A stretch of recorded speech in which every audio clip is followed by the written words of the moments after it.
오늘 우리에게 주신 하나님의 말씀 마태복음 15장 21절에서부터 28절까지 말씀입니다. 한 절씩 교독합니다. 예수께서 거기서 나가 도로와 시돈 지방으로 들어가시니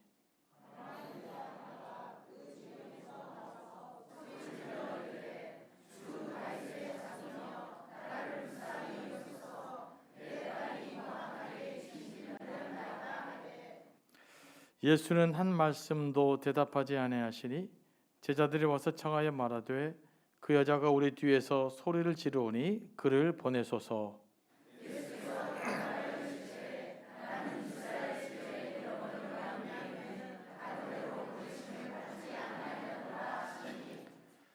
여자가 와서 예수께 절하여 이르되 주여 저를 도우소서.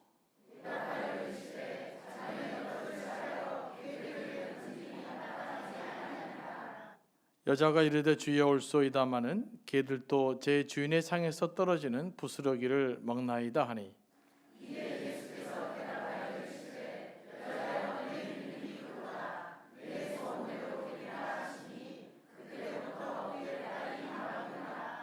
아멘. 말씀에서 기도합니다. 성령 하나님, 이 시간도 우리를 감동하여 주시고 우리에게 필요한 말씀으로 채워주시고 우리를 향한 주님의 음성 듣게 하여 주옵소서. 예수님의 이름으로 기도합니다. 아멘. 오늘 본문을 묵상하다 보면 오버랩 되는 이렇게 장면들이 있어요. 영화 같은 거, 드라마 같은 거. 옛날에 응팔 되게 인기 있게 봤었는데 그때 나온 대사가 이렇게 말씀 묵상하다 보니까 또다시 생각이 나더라고요. 이제 되게 편들이 재밌었잖아요. 감동적이었고. 근데 이제 엄마에 대한 이야기가 나온 그 부분이 있었어요. 그래서 이제 그 아들이 엄마가 자기 때문에 고생하는 모습이 되게 보기 싫어요. 막 자기 때문에 뭐 청소하고 이런 것들 되게 보기 싫은데 엄마가 좀 지지리봉사로 좀 일을 하죠. 그랬더니 이제 자기가 연상의 친구를 사귀입니다. 자기 친구 누나인데 원래 친구가 됐던 그 자기 마음을 이야기해요. 우리 엄마가 나를 이렇게 일하는 게 되게 싫다. 나를 위해 뭐 청소하는 것도 싫고 이런 이야기를 하죠.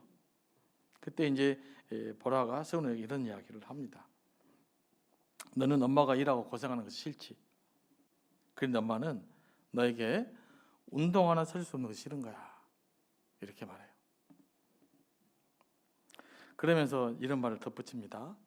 누군가를 사랑한다는 것은 그냥 주고 싶은 넉넉함이 아니라 꼭 줄 수밖에 없는 절실함이야 라는 대사를 남기죠. 저도 이 응답하라 1988 보면서 이 장면 할 때 그냥 막 그 눈물이 팡팡 나더라고요. 어머니도 생각나고 또 우리랑 하나님의 사랑도 생각이 나고 하나님께서 예수님을 십자가에 내어주신 그 사랑이 뭐냐. 오늘 이 대사처럼 그냥 누군가를 그냥 주고 싶은 넉넉함 때문이 아니라 우리를 사랑하기에 꼭 예수님을 내어줄 수밖에 없는 절실함 때문이다. 바로 그것이 하나님께서 예수 그리스도를 우리에게 보내신 사랑의 의미다라는 것을 다시 한번 깨닫게 됩니다. 하나님께서 우리의 기도를 들으신 이유도 저는 마찬가지라고 믿습니다. 하나님께서 왜 우리 기도를 들어주시는가? 그냥 넉넉해서 대충 잘 살아라는 것이 아니라 우리를 꼭 도와줄 수밖에 없는, 우리를 사랑하기에 당신이 어떤 것을 내어줄 수밖에 없는 사랑, 그 사랑의 뭐라 그럴까 결과물이 우리의 기도 응답입니다. 그래서 우리가 기도하고 응답받고 할 때마다 하나님께서 우리를 사랑하시고 너무나 사랑하기 위해서 나를 돕기 위한 하나의 어떤 절실함, 그것들이 우리의 기도를 통해서 하나님은 응답해 주신다라는 것들을 우리가 기억해야 됩니다. 그러니까 그런 의미에서 기도를 보면 기도가 너무너무 중요하고 아름다운 거 아니겠어요? 그러니까 나를 하나님의 사랑, 그 사랑을 깨닫는 것, 그 과정이 뭘 통해 이루어지는가? 우리가 절실하게 하나님께 무엇인가를 구하고 그 우리의 구한 것을 들어주시는 하나님의 응답을 통해서 우리는 하나님의 사랑을 체득해 가는 거죠. 처음에 가는 것입니다. 그래서 신앙생활을 하기 위해서는요, 꼭 기도를 하셔야 돼요. 반드시 기도가 있어야 됩니다. 그래야만 우리가 영적으로 그 영적인 맛을 이렇게 경험해요. 영적인 맛. 또 영적인 맛을 좀 경험하십니까? 신앙생활하면서 영적인 맛이 이렇게 경험하셔야 돼요. 이거는 뭐 어떻게 표현할 수 없어요.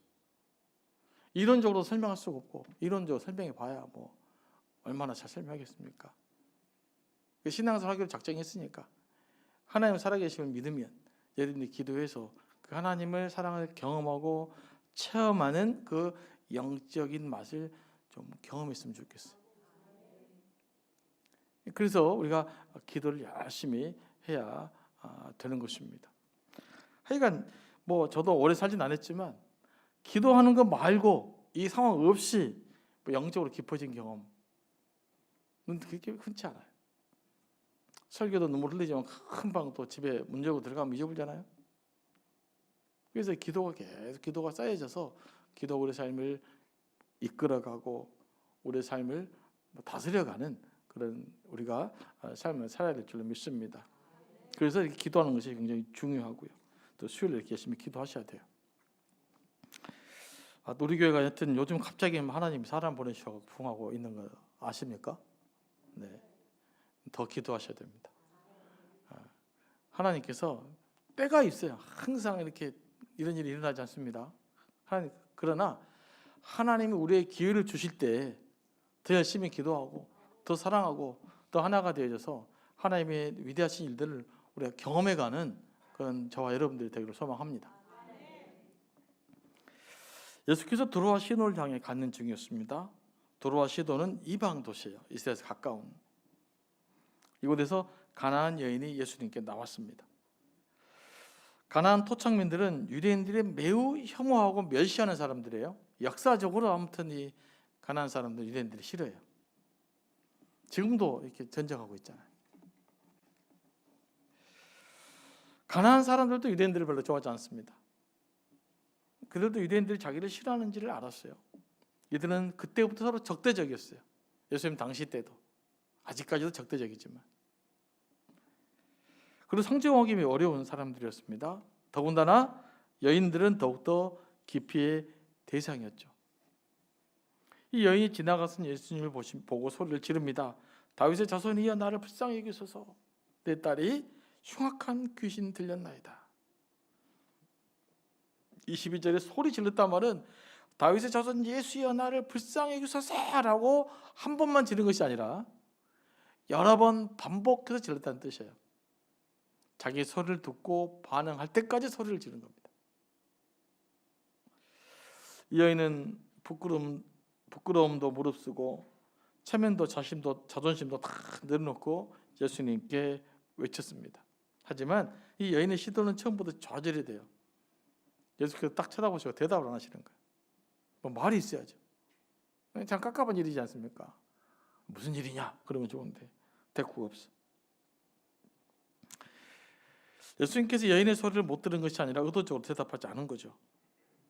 부끄러움을 무릅쓰고 절절하게 외친 부르짖음이었지만 그녀에게 돌아온 것은 침묵뿐이었어요.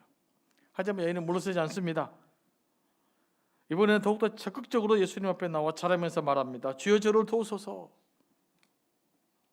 호칭도 다윗의 자손에서 주로 바뀝니다. 성경에 주라는 말을 우리는 되게 쉽게 주여 하잖아요. 주라는 말은 보통 세 부류에 쓰이죠. 첫 번째는 하나님께 쓰이는 말입니다. 두 번째는 황제에게 주라고 그래요. 황제의 2인칭 표현이 주입니다. 그리고 이제 종의 주인에게 또 주라고 하죠. 이렇게 개인적으로 한 대상을 향해서 주라고 할 때는 이분이 메시아다라는 의미를 갖고 이야기하고 있습니다. 그러니까 이 여인은 주여 이렇게 부르시면서 당신은 이 문제를 해결할 수 있는 하나님 아들 메시아입니다 라는 신앙 고백으로 주여라고 외친 거예요. 이렇게 외쳤으면 예수님의 관심을 받을 만하잖아요. 이렇게 고백한 사람도 흔치 않습니다. 이 당시만 해도. 하지만 이번에는 더 심하게 수모를 당하죠. 예수께서 뭐라고 말합니까? 자녀의 떡을 개에게 던짐이 마땅치 않다 이렇게 이야기를 합니다. 아니 간절하게 나왔으면 좀 들어주면 좋은데 아니 무시를 당해요. 넌 이방인이지 나는 이방인들에 관심 없어. 나 유대인에게만 관심 있는 사람이야. 이렇게 이야기를 한 거거든요. 물론 여기서 개는 이제 우리가 말하는 개 XX 같은 그런 의미는 아니에요. 개를 강아지 우리가 패트를 부르는 게 이렇게 부르는 표현입니다. 하지만 이 여인은 어디에 비유됩니까? 이 강아지에 비유되고 있는 거예요. 그러니까 내 자녀의 줄 떡을 내 집을 지키는 개한테 던지는 것은 마땅치 않다. 이런 표현으로 예수께서 말씀하십니다. 이 여인의 간절한 요구를 이렇게 완전히 묵살당하고 맙니다. 그런 자존심이 상했어요. 아이씨, 내가 뭐 당신만 있어. 그러고 떠납니까? 안 그래요. 그럼에도 불구하고 여인은 또 쉽게 물러나지 않습니다. 여기 여인의 지혜가 발동돼요. 여인의 지혜는 제가 성경에서 가장 지혜로운 그 답변 중에 하나입니다. 보통 이런 식으로 말하면 누군가에게 응답받게 돼 있어요. 뭐라고 이야기합니까? 개들도 상에서 떨어지는 부스러기를 먹습니다. 제가 자녀일 수도 없고 그 정도 수는 안 되지만 저를 개라고 생각해 주세요. 그런데 개도 자녀들에게 떨어지는 부스러기는 먹고 살지 않습니까? 그 부스러기라도 제게 주십시오. 이렇게 기도 예수님께 이야기합니다. 이 말을 들은 예수께서 이 정도 대답했으면 어떻게 반응하지 않을 수 있겠어요? 그래서 이제 예수께서 뭐라고 말합니까? 여자야 내 믿음이 크도다. 내 소원대로 되리라. 이렇게 하면서 여인의 딸을 고쳐 주었습니다. 자, 그럼 이제 다시 한번 우리가 물으려고 그래요. 이 여인은 왜 이렇게까지 자신에게 가해진 수모를 극복하고 자신을 낮추셨을까요? 두 가지 이유 때문에 그래요. 하나는 뭡니까? 예수님에 대한 분명한 믿음 때문이에요. 저분은 분명하게 내 딸을 고칠 수 있는 분이다. 저분은 주님이시다. 하나님의 아들이시다는 확실한 믿음이 있었기 때문에 물러서지 않았어요. 저분이 뭔가 다른 뜻이 있겠다라고 생각을 한 겁니다. 그러니까 우리가 믿음의 적극성 어디서 나오느냐? 하나님에 대한 확실성에서 나와요. 내가 얼마나 하나님을 확실하게 믿고 있느냐? 내가 예수님을 누구라고 생각하느냐의 문제예요. 여러분이 주님께 얼마나 기도할 수 있느냐 없느냐도 마찬가지죠. 예수님을 어떤 분으로 생각하느냐의 문제예요. 그냥 도덕적 스승인가? 무슨 고차원적인 수준 높은 이야기를 하는 사람인가? 이렇게 정도 생각하면 기도가 안 되죠. 예를 들면 훌륭한 무슨 선생님 있다 그럽시다. 옛날에 우리 유명했던 선생님이 있으시잖아요. 그러다 김 선생님께 기도하지 않잖아요. 다른 문제예요. 근데 많은 사람들이 우리 김 선생님 모시듯이 예수님을 생각하신 분이 계셔요. 이건 바른 신앙이 아니죠. 예수님은 하나님의 아들로서 우리의 문제를 해결해 주시고 우리의 죄를 사해 주시고 구체적으로 나와 함께 하셔서 내 삶을 이끌어 가시는 바로 그 예수 그리스도. 거기에 대한 분명한 믿음이 있느냐? 믿음이라는 것은 뭐냐? 바로 예수께서 내 인생의 궁극적인 해결책이다라고 믿고 그분에게 내 인생에 답이 있다라고 믿고 그 확실성을 가지고 주님께 기도하며 나가는 것이 믿음이에요. 이거 형성되지 않으면 절대 믿음이 생겨날 수가 없어요. 제가 옛날에 좀 신학 공부도 하고 뭐 그럴 때 뭐 좀 다양한 사상의 공부 좀 관심이 많았어요. 뭐 서양哲학도 공부하고. 그런데 공부하면서 도덕적으로 묵상하기 가장 좋은 사상은 다 동양 사상이에요. 그 노자 장자 이렇게 멋있는 이야기 들으면 얼마나 멋있는 이야기 많이 나오는지 몰라요. 기가 막혀요. 그래 이래야지. 이게 맞다. 막 박수도 나오고 박수 쳐주고 그럽니다. 제가 만약에 예수님이 하나님 아들이 아니라면 저는 여기 있지 않을 거예요. 아마 그 노장 사상 붙들고 그냥 하늘 쳐다보면서 야 인생 이렇게 살아야지. 마음 비우고 살아야 된다. 이렇게 살아갈 한량입니다. 제가. 예수님은 그런 분이 아니에요. 살아계셔서 역사하셔서 지금도 역사하시고 지금 내 기도를 들으시고 지금도 내 문제 해결해 주시고 그 절제함으로 우리의 삶을 이끌어갈 바로 그 예수 그리스도, 우리는 그분을 믿는 것입니다. 여기에 대한 분명한 믿음이 있어야 될 줄로 믿습니다. 그리고 두 번째, 이 여인은 왜 기도를 했습니까? 해결될 문제가 있었어요. 그 문제가 뭐예요? 딸을 고치는 거예요. 딸에 대한 사랑이 있었어요. 지금이 마지막 기회예요. 지금 예수님께 답을 받지 못하면 이 딸은 또 어떻게 될지 몰라요. 그래서 딸을 사랑하기 위해서, 딸의 문제를 해결하기 위해서라면 이 여인은 이렇게 쉽게 어떤 일이라도 할 수 있었던 거예요. 그래서 여자는 약하지만 어머니는 강하다 그러잖아요.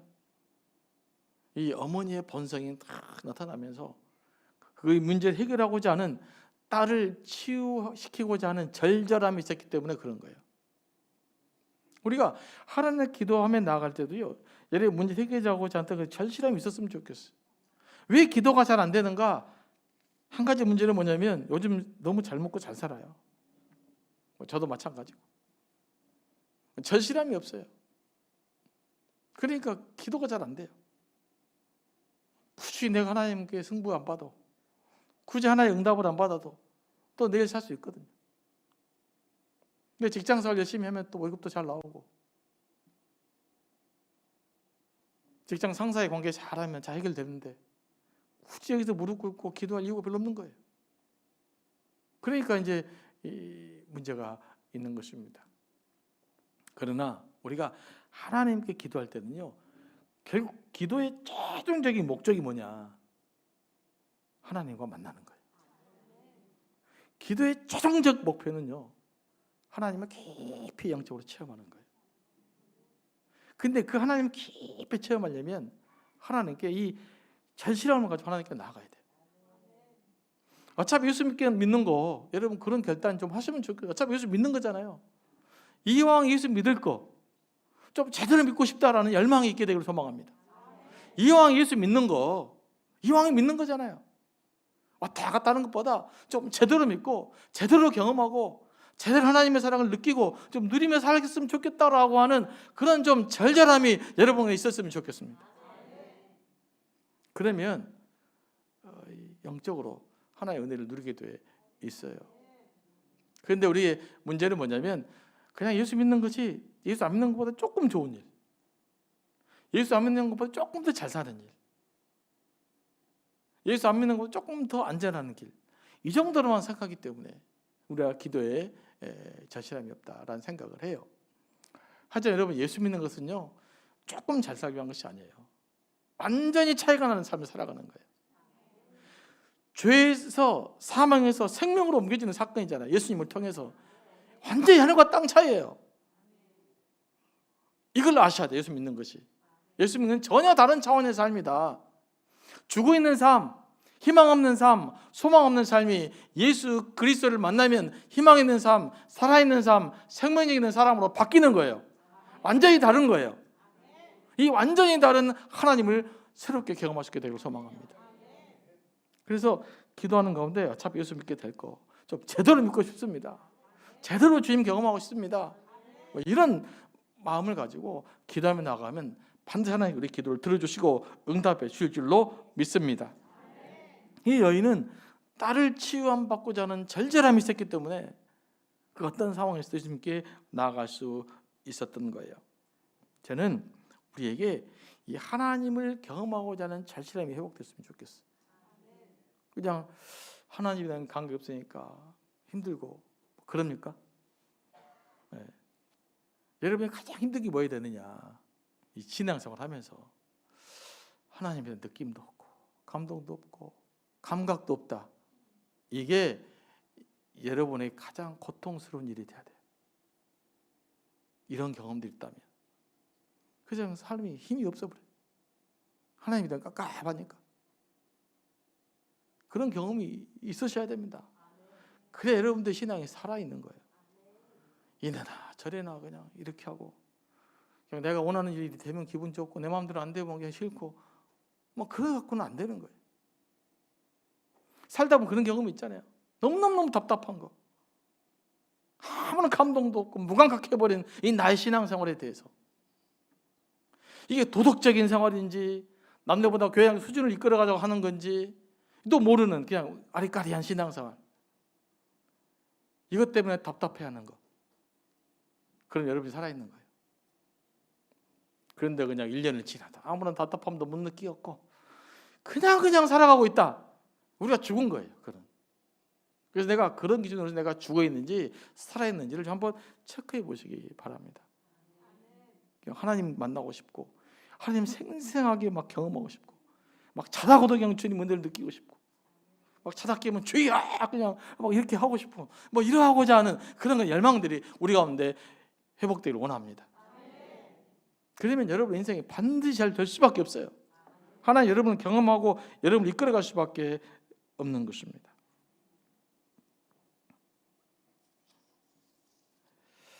오늘 말씀을 묵상하면서 참으로 깨닫게 된 것은 또 내 스스로 저에게 질문한 거예요. 실은 여러분들이 이렇게 이야기하지만 그 이야기는 저에게 스스로 질문한 거예요.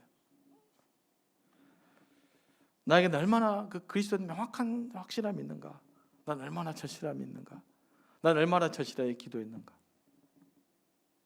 예수는 여전히 우리 희망이라고 그랬는데 난 얼마나 절실하게 저 예수를 나의 희망으로 붙들고 살아가고 있는가? 난 얼마나 절실하게 이 예수가 이 민족의 희망이를 소망하고 살아왔는가? 난 얼마나 절실하게 예수 우리 희망이를 꿈꾸며 살아왔는가? 이런 것들을 가끔씩 질문해 보면 아직 멀었다 생각이 들어요. 그래서 함께 해보자는 겁니다. 함께 기도해 보자는 거예요.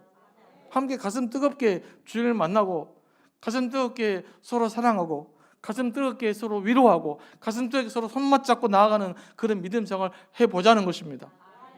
그리고 이 여인처럼 이 절실함을 가지고 주님을 깊이 만나고 경험하고 열망을 가지고 하나님께 귀담이 나올 수 있게 되고 소망합니다. 그럴 때 놀라운 은혜의 역사가 우리 가운데 넘쳐날 줄로 믿습니다.